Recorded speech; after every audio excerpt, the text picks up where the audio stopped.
5 अप्रैल की सुबह थी। इस्लामाबाद का शहर खामोश था। वक्त था सुबह 8 बजे का।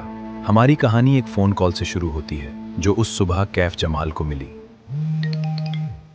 मेरे बॉस आपसे मिलना चाहते हैं। आपके लिए एक जॉब ऑफर है। मगर आपके बॉस हैं कौन? मैं उन्हें नहीं जानता। आज जान जाओगे। कैफ ऊबर में बैठकर उस अननोन लोकेशन की तरफ जा रहा था। रास्ते में उसने गूगल पर माहिर फरीद को ढूंढना शुरू किया। लोग कहते थे वो ज़हनी बीमारी का सामना कर रहा था।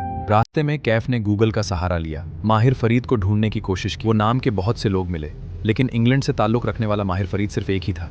उसका कोई सोशल मीडिया अकाउंट नहीं था। फेसबुक पर सिर्फ एक ग्रुप मिला जहां माहिर फरीद का जिक्र हो रहा था। कैफ ने कमेंट्स पढ़ने शुरू किए। उसे पता चला माहिर फरीद एक मशहूर बिजनेसमैन का बेटा था। मालूम होता था कि माहिर फरीद को कोई ज़हनी आरीज़ा लाहिक था। चांद बरस कबल उसके अपने माँ बाप ने उसे ज़हनी अमराज के एक इदारे में दाखिल करवा दिया था। वो एक मुद्दत वहाँ ज़ैर इलाज रहा था। यहाँ तक पढ़ के कैफ का दिल अजीब सा होने लगा।